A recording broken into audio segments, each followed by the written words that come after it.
This is NEGOTIATEx TV. Hello, welcome to the NEGOTIATEx podcast. I am your co-host and co-founder, Nolan Martin, and with me today is Aram and Aaron. Would you like to introduce our guest for today's episode? I will. I'm really excited by the discussion we're going to have today. It's, I think, a little different from other conversations we have with people in the negotiation, influence, persuasion field. And I think this is one of the most critical conversations we can be having because it impacts not just us, but future generations.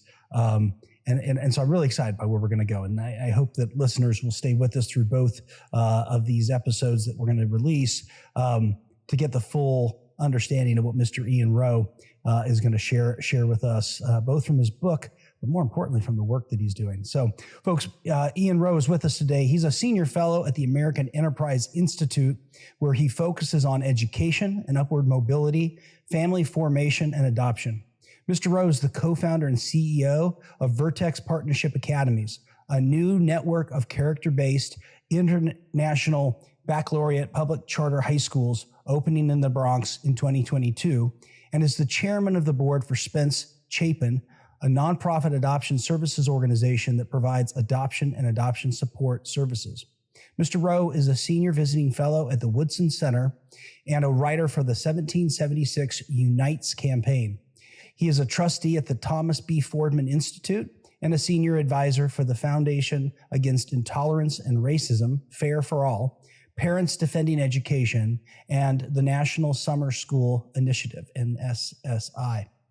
Mr. Rowe is widely published and quoted in the popular press, including the Wall Street Journal, USA Today, C-SPAN, the New York Post, the Washington Examiner, Education Weekly, and Education Week and Education Next. In addition to serving 10 years as CEO of Public Prep, a nonprofit network of public charter schools based in the South Bronx and Lower East Side of Manhattan, he was deputy director of post-secondary success at the Bill and Melinda Gates Foundation.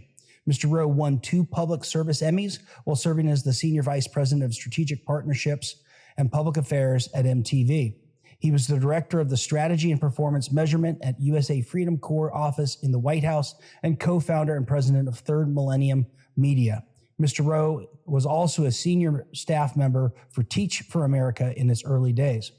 After receiving a high school diploma in electrical engineering from Brooklyn Technical High School, he earned a Bachelor of Science degree in computer science engineering from Cornell University's College of Engineering. He earned an MBA from Harvard Business School, where he was the first Black editor-in-chief of the Harvard Business School newspaper.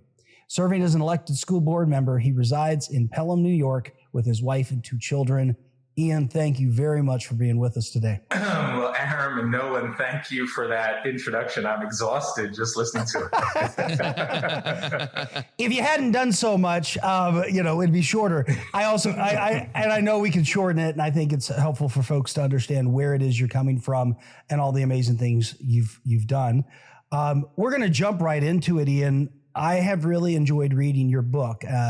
When we were getting started, Nolan said, "Hey, how did you hear about Ian?" And I said, "Well, a friend of mine, a colleague, posted something about meeting you and talking to you, hearing you speak on LinkedIn, and mentions your book." And so that was the lead. And I have to say, of things that I've read recently, I highly recommend it. Ian, the name of your book is Agency, the 4-point plan for all children to overcome the victim narrative and discover their pathway to power. Could you define for us and our listeners what you mean by agency and how that connects to this concept of power? And thank you for having me on the podcast. And before I give you my, formal definition of agency, I talk about how my experience has informed why I think this concept is so important. As you said in the introduction, I currently run Vertex Partnership Academies, which is a new network of International Baccalaureate high schools. And for the decade prior, I ran a network of all girls and all boys public charter schools in the Bronx, in the South Bronx in particular. And even before then, I worked with kids in virtually every capacity: rich kids, poor kids, Black kids, white kids, Asian kids, kids from homeless shelters, kids in broken homes. And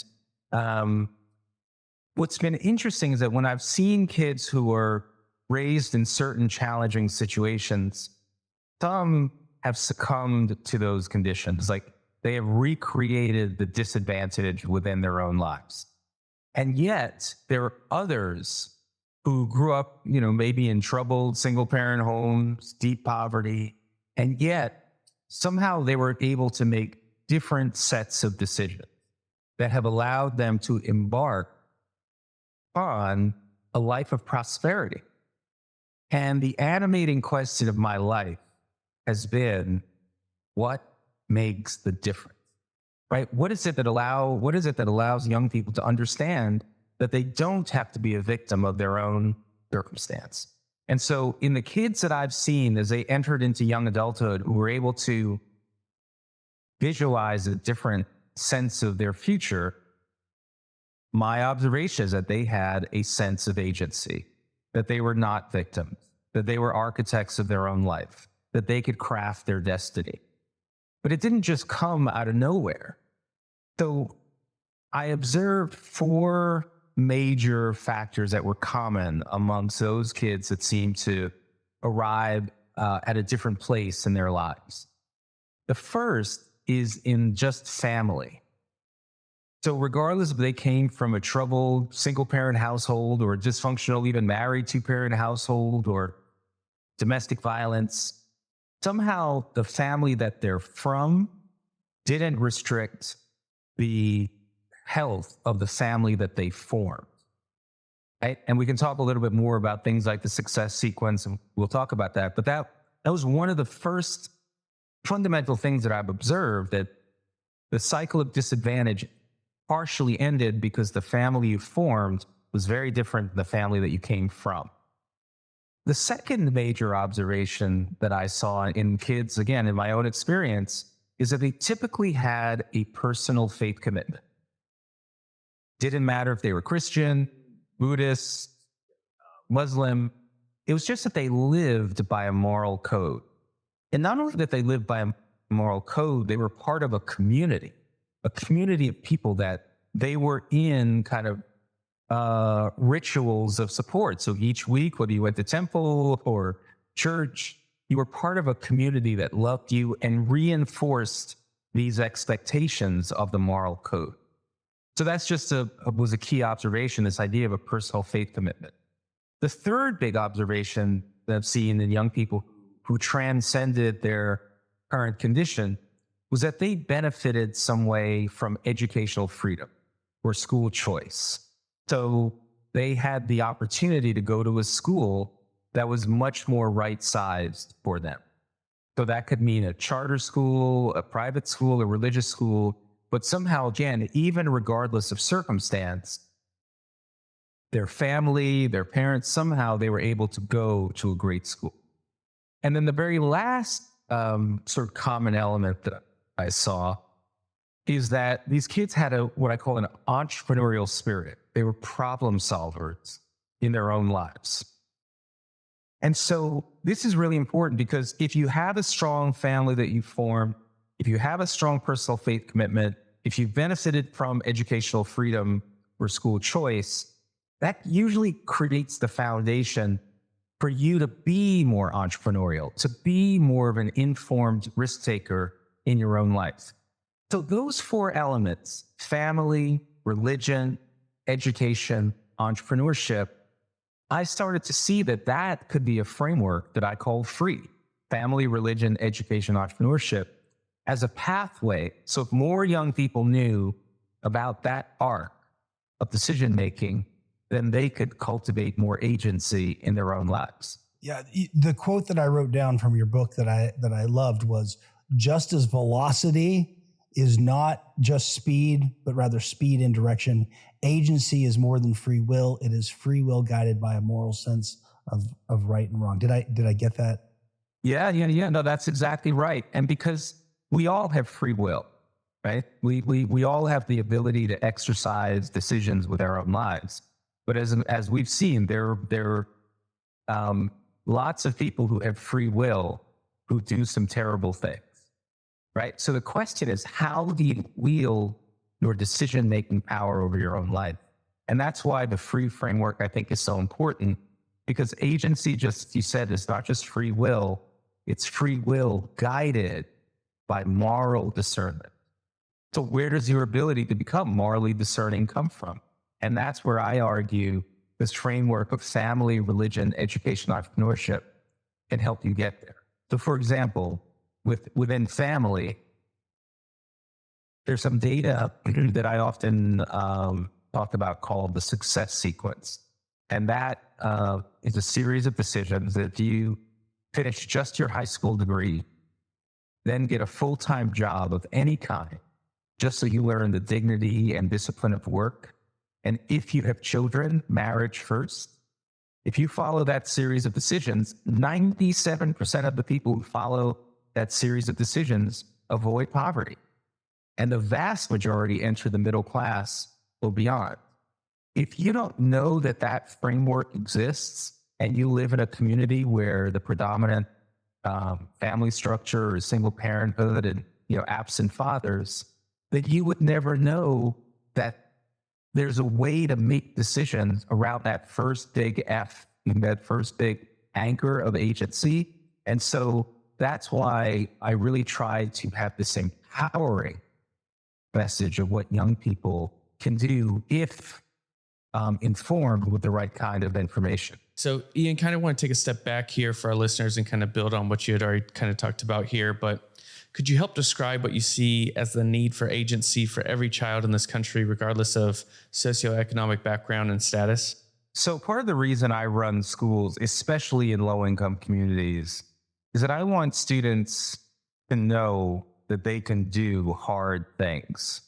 That they are going to face obstacles in life, that there will be impediments, but that they have the tools of self-betterment, of self-renewal within them, and that they have the ability to overcome.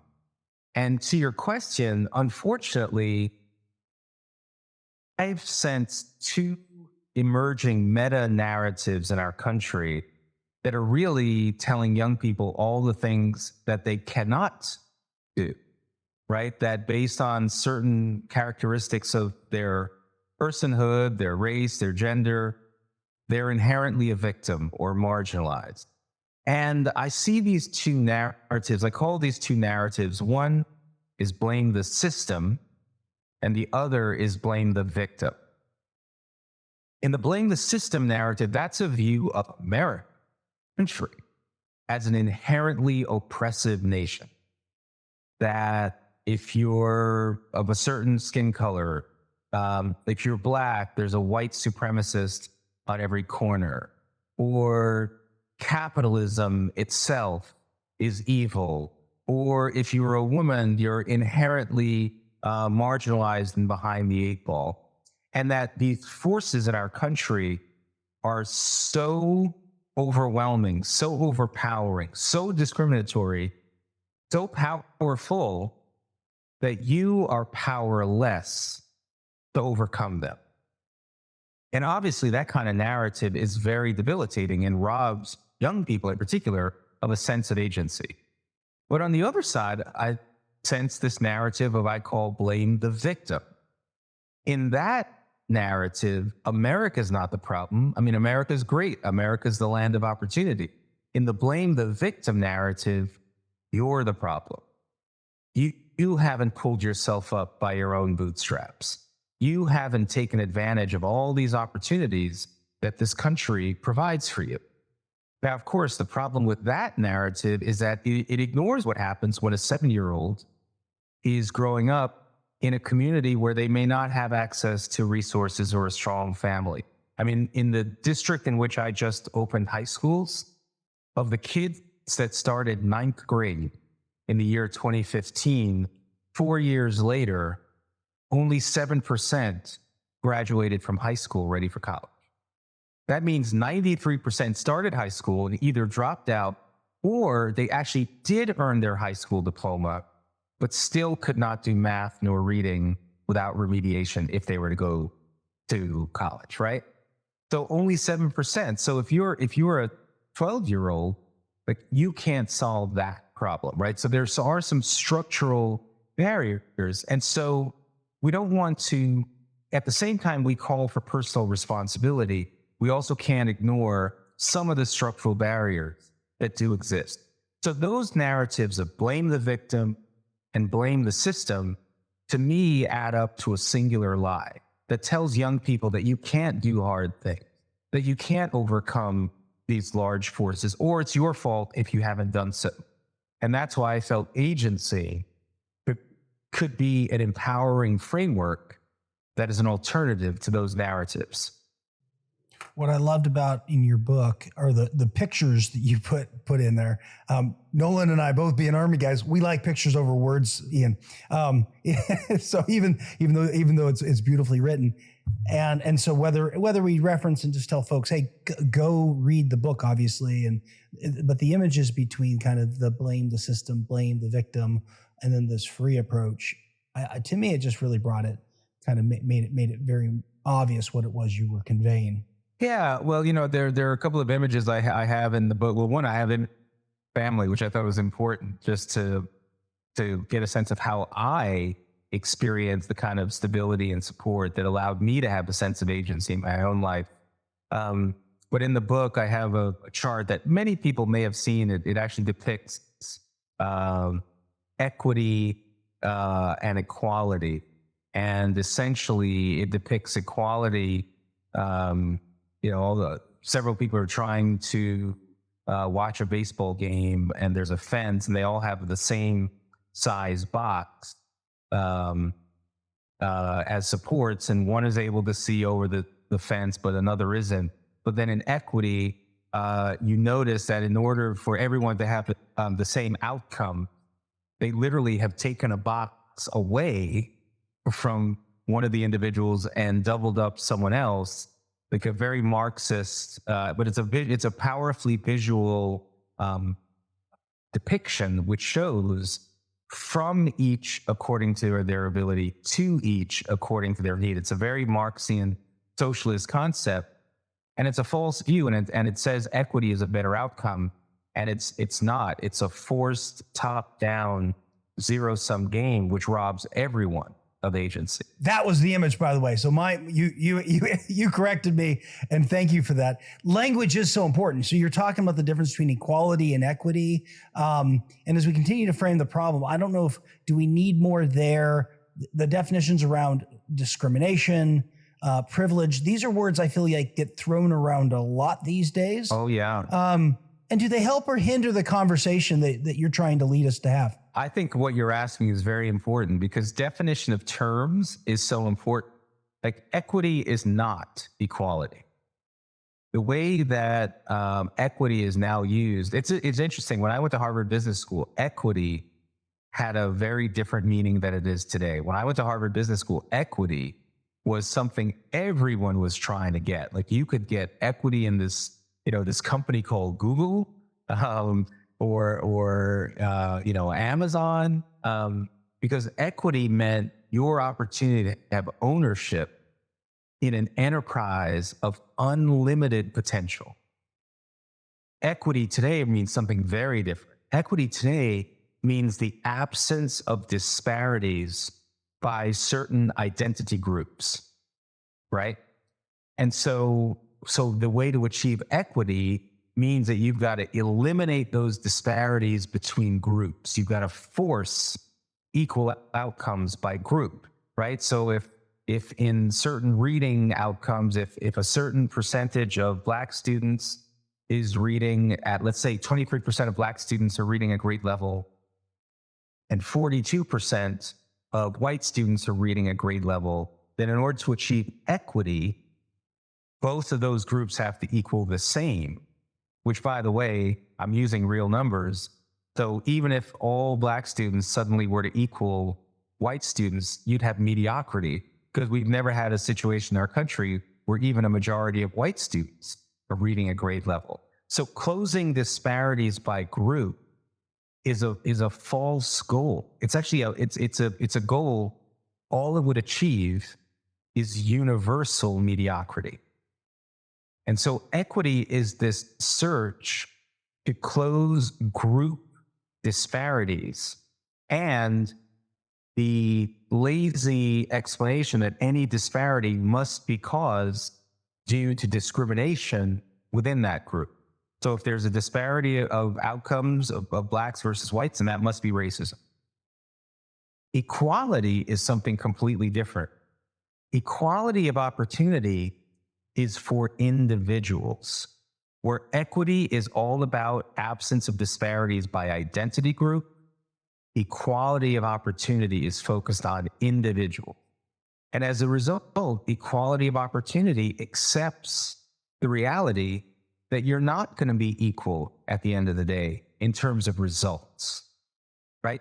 What we want to do and why I run schools is that kids are operating on a level playing field, equal opportunity.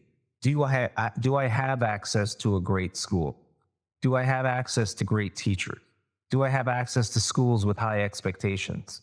That's the level playing field. Not every kid is going to get 97 on their math test, right?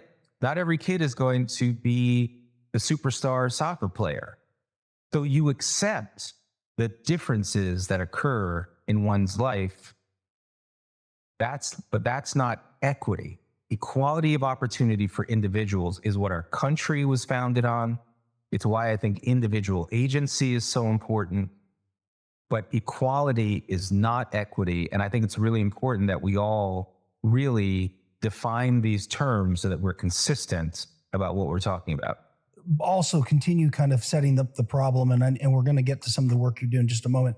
Could you say a little bit more about what you're seeing in terms of the creating the conditions for the challenges we face, family fragmentation, shifting societal norms?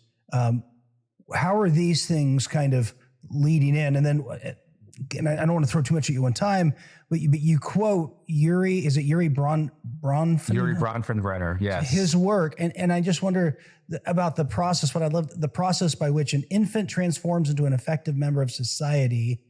So can you tell, what are the conditions we're seeing, and why is this, again, why this, the urgency of this? Yeah, and you know what's interesting is that I had been running public charter schools starting in 2010, and I had always thought the most important thing we need to do is just focus on running great schools.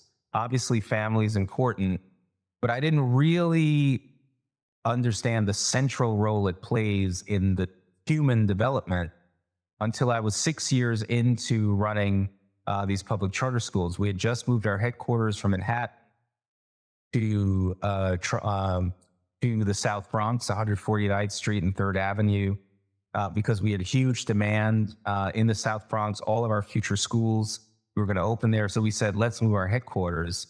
And one day I decided to take my team on a walking tour. I mean, you know, there was a needle exchange on the corner where we had opened up our new offices in the Bronx. Well, we said, like, this is where our students are.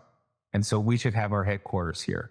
We decided to go on a walking tour. And as we were walking, we saw in the distance a 27-foot baby blue Winnebago truck with all these adults who were excited, who were standing there, almost like the ice cream truck when it comes around with kids. But these were grown-ups. And as we got closer, there was graffiti lettering on the side of the truck. And the graffiti lettering said, "Who's your daddy?"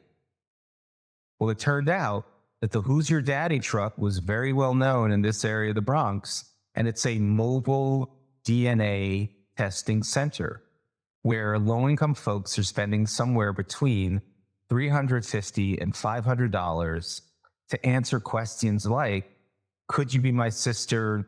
Are you my father? Really profound questions about family structure.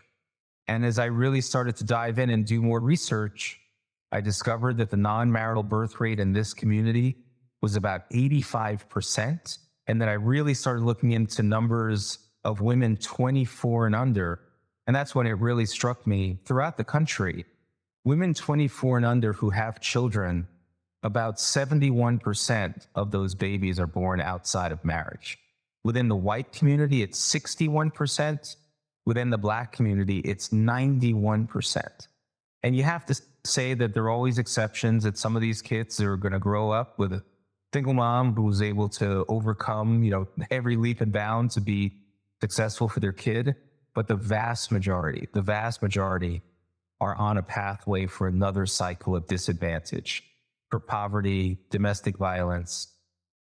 And so if you're running schools and you're concerned about these issues of upward mobility, you cannot ignore the phenomena of what has happened in terms of family fragmentation.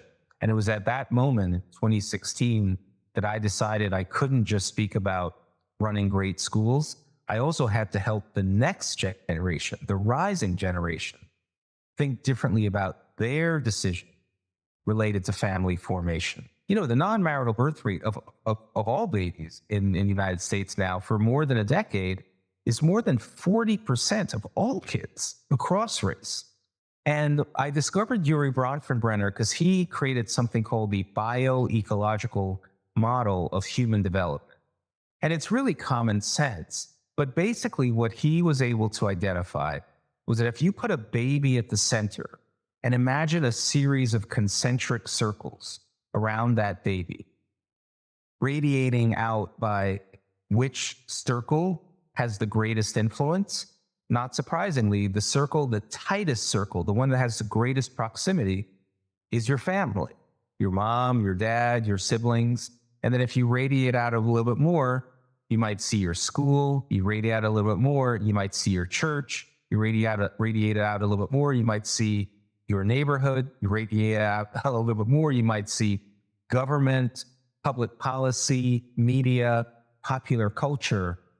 And the point that Bronfenbrenner made was that if we really want to strengthen the development of children, you've got to strengthen those most proximate forces, what he called the microsystem. And so if the microsystem, if the core is not strong, then what happens is all these other circles who have values and ideas that don't necessarily conform to your own, those are the ones that start interacting with your children. So that's why social media, for example, the internet can be so dangerous, because suddenly your kids are now seeing images or hearing stories or learning ideas about things that your immediate family may not want you to, and yet they now are being exposed.